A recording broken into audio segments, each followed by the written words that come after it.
Ligament এবং tendon. তো লিগামেন্টকে আমি লিখি লিগামেন্ট, আবার লিখি টেন্ডন। তো দেখো এখানে অক্ষর কয়টা, অক্ষর কয়টা, 1 2 3 4 5 6 7 8, 8টা। এখানে অক্ষর কয়টা, 6টা। অক্ষর 8টা, অক্ষর 6টা। এটা জাস্ট একটা ট্রিক আমি আর কি নিজে বানাইছি মনে রাখার জন্য, যাতে কনফিউজ প্যাচ না লাগে, এই দুইটার কাজটা একটু প্যাচ লাগে। তো দেখো এখানে কই 8টা, অর্থাৎ কি বেশি, কি বেশি। আর যার বেশি সে কি শক্তিশালী, কি কম।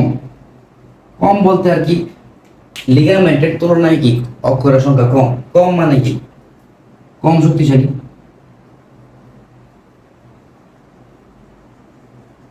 যেহেতু বেশি মানে বেশি শক্তিশালী, কম মানে কম শক্তিশালী। তো লিগামেন্টটা সেই জায়গাতেই ব্যবহার করা হবে যেখানে বেশি শক্তির প্রয়োজন হয় অথবা বেশি শক্তি দ্বারা কাজ করতে হবে।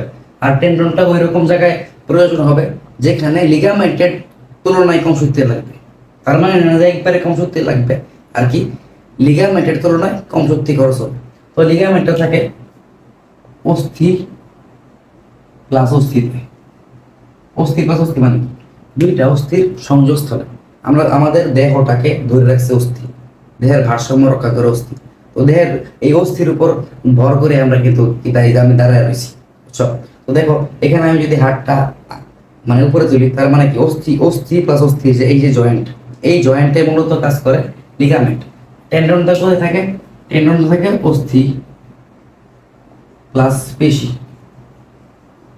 তো দেখো একটা অস্থি আর একটা অস্থিকে জোড়া লাগাইতে কিন্তু অনেক শক্তির প্রয়োজন হয়, দুইটা কিন্তু অনেক ভারী ভারী কাজ করে। কিন্তু একটা অস্থি প্লাস পেশিকে জোড়া লাগাইতেও শক্তির প্রয়োজন হয়, তবে সেটা অস্থি প্লাস অস্থির তুলনায় অনেকটাই কম।